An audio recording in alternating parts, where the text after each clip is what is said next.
بزرگوں، دوستوں اور بھائیوں، اللہ جل جلالہ من والہ کا احسان و کرم ہے۔ اللہ تعالیٰ نے تھوڑی دیر اللہ کا نام لینے اور ذکر کرنے کی توفیق عطا فرمائے۔ اللہ تعالیٰ اپنے فضل سے قبول فرمائے۔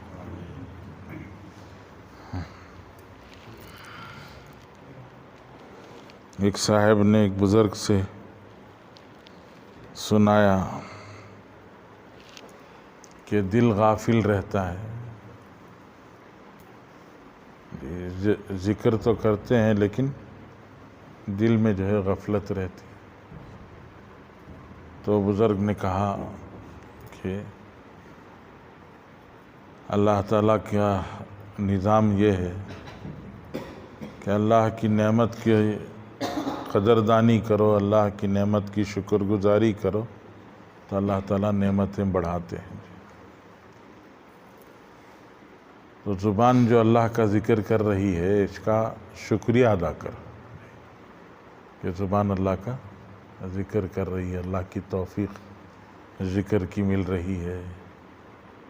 تو اگر جتنی توفیق مل رہی ہے اس پر اللہ کا شکریہ ادا کریں گے تو پھر اللہ تعالیٰ اور نعمت بڑھائیں گے۔ زبان جو ذکر کر رہی ہے اس کا شکریہ ادا کریں گے تو انشاءاللہ اللہ تعالیٰ دل کی غفلت کو بھی دور کریں گے۔ تو اس لیے جو توفیق اللہ نے دی اس پر اللہ کا شکریہ ادا کرنا، پھر اللہ سے مانگنا۔ معصور مسنون دعاؤں میں سے بہت ساری دعائیں ہیں جس میں اللہ سے ذکر کی توفیق مانگی گئی۔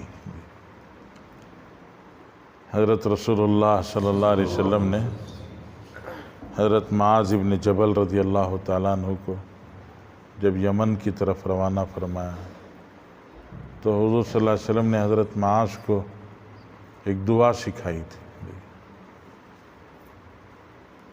کہ فرض نماز کے بعد یہ دعا پڑھو، ربی اعنی علی ذکرک و شکرک و حسن عبادتک۔ ربی اعنی علی ذکرک و شکرک و حسن عبادتک۔ ربی اعنی علی ذکرک و شکرک و حسن عبادتک۔ تو یہ اللہ کی طرف سے گویا اللہ کے رسول صلی اللہ علیہ وسلم نے دعا سکھائی ہے حضرت معاذ رضی اللہ عنہ کو کہ اے اللہ میری مدد فرما تیرے ذکر میں، تیرے شکر میں اور تیری عبادت کو خوبصورت کرنے میں، کہ اے اللہ تیرے ذکر میں میری مدد فرما اور تیرے شکر کے ادا کرنے میں میری مدد فرما اور تیری عبادت کو خوبصورت اور اچھے طریقے سے کرنے میں تو میری مدد فرما۔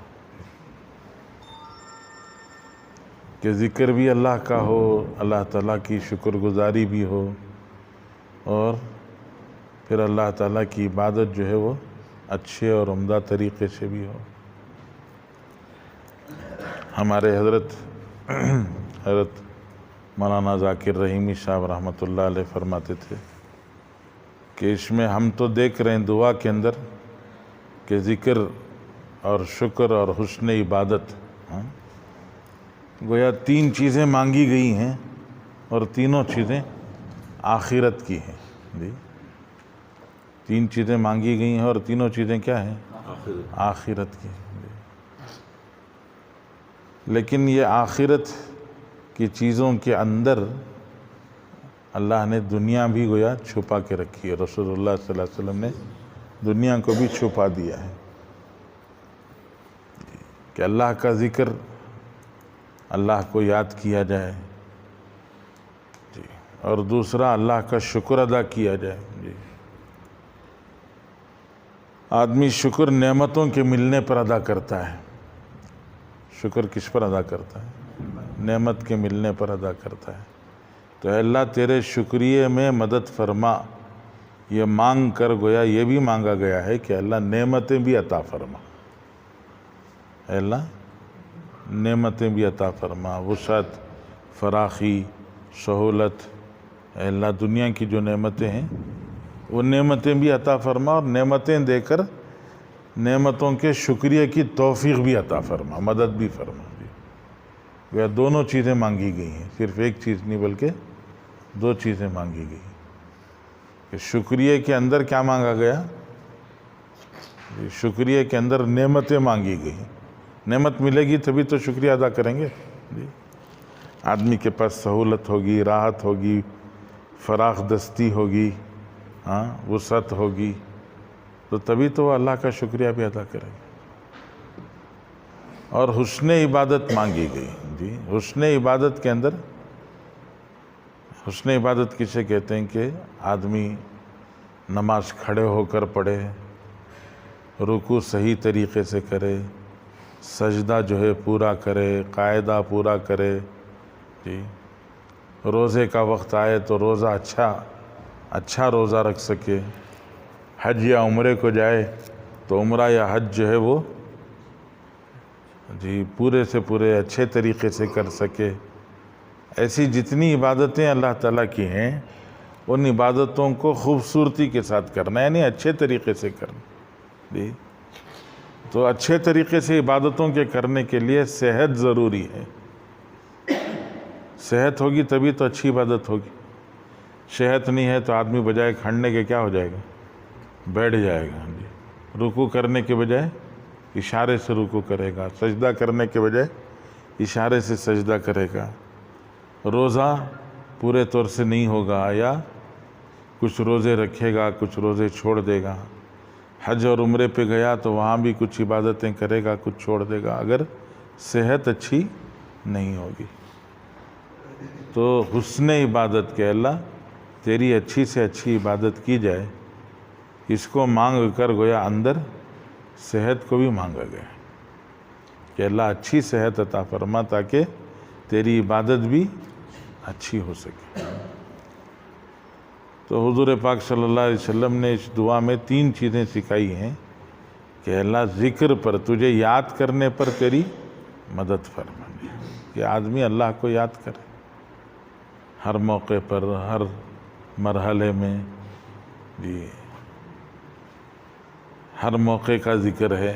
کھانے سے پہلے اللہ کو یاد کرنا، کھانے کے بعد اللہ کو یاد کرنا، کپڑے پہنتے ہوئے اللہ کو یاد کرنا، مسجد میں داخل ہوتے ہوئے اللہ کو یاد کرنا، مسجد سے باہر نکلتے ہوئے اللہ کو یاد کرنا، گھر میں داخل ہوتے ہوئے اللہ کو یاد کرنا، بازار میں جا کر اللہ کو یاد کرنا۔ کہ بازار میں بھی اللہ تعالیٰ کو یاد کرے، ذکر کرے، دعا کرے۔ تو ذکر جو ہے وہ صرف کسی خاص موقع پر نہیں ہے، بلکہ ذکر جو ہے وہ 24 گھنٹے ہے کہ ہمیشہ انسان غفلت سے دور رہے اور اللہ کی یاد اس کے اوپر طاری رہے، وہ اللہ کو یاد رکھے۔ اللہ کو یاد رکھنے کا کہ 2 طریقے بتائے گئے، ایک یہ کہ میں اللہ کو دیکھ رہا ہوں، ایک یہ کہ اللہ مجھے دیکھ رہے ہیں۔ میں اللہ کو دیکھ رہا ہوں، یہ اونچا درجہ ہے، اس کو محنت سے حاصل کرنا پڑے گا۔ آدمی جب ذکر کی کثرت کرتا ہے تو ذکر کی کثرت سے اللہ تعالیٰ اسے اس کے دل دماغ پر یہ بٹھا دیتے ہیں کہ میں اللہ کو دیکھ رہا ہوں۔ ورنہ یہ تو یقین ہر انسان کو رکھنا چاہیے کہ آدمی جہاں بھی رہے اللہ تو اس کے ساتھ ہے ہی، کسی لمحے وہ اللہ سے دور نہیں ہو سکتا، اللہ کی نظروں سے اوجھل نہیں ہو سکتا، چھپ نہیں سکتا، ہمیشہ ہر لمحہ اللہ اس کو دیکھ رہے ہیں۔ تو اس لیے اس پر تو یقین ہر حال میں انسان کو رکھنا چاہیے کہ اللہ اس کو تو دیکھ ہی رہے ہیں، وہ اللہ کی نظروں سے غائب نہیں ہو سکتا، اللہ کی نظروں سے اوجھل نہیں ہو سکتا۔ تو اس لیے ذکر کی برکت یہی ہے کہ انسان کو اللہ اس کی نظروں کے سامنے آ جاتے ہیں، اللہ تعالیٰ اسے ہمیشہ یاد رہتے ہیں۔ اور جیسے گزشتہ بار بھی عرض کیا تھا کہ ذکر کی برکت سے اخلاص نصیب ہوتا ہے۔ آدمی جب کثرت سے اللہ کو یاد کرتا ہے تو پھر عبادتوں کے اندر اخلاص بھی نصیب ہوتا ہے۔ تو اس لیے ہمیں ماشاءاللہ مہینے میں ایک مرتبہ تو وقت نکال کر تھوڑا سا اللہ کا ذکر کرتے ہیں، اس کے ساتھ اس کی کوشش کرنا چاہیے کہ روزانہ ذکر کا اہتمام ہو، روزانہ تلاوت قرآن ہو، کچھ حصہ قرآن پاک کا ہم روزانہ پڑھیں جی، اور کچھ دیر بیٹھ کر روزانہ اللہ کو یاد کریں، ذکر کریں۔ اور اس کے علاوہ کل مطیع للہ فہو ذاکر، جس وقت پر جو اللہ کا حکم ہے اس حکم کو پورا کرے، اور اس وقت پر اللہ کا اس حکم کو پورا کرنا ہی اصل ذکر ہے جی۔ تو اللہ کا جو حکم جس وقت پر میری طرف متوجہ ہے اس کو میں معلوم کروں، محسوس کروں، پھر اس حکم کا ادا کروں گا، تو اصل ذکر اطاعت الہی ہے، اصل ذکر اللہ کی اطاعت ہے جی۔ تو اس کی بھی ہم سب کو فکر کرنا ہے۔ اور جیسے ہر بار عرض کیا جاتا ہے کہ دعوت اور دین کی محنت کی برکت ہے، جس کی وجہ سے اللہ نے ہمارے دلوں میں ایک رغبت، ایک شوق، ذکر کی بھی توفیق دی ہے، ذکر کا بھی شوق دیا ہے۔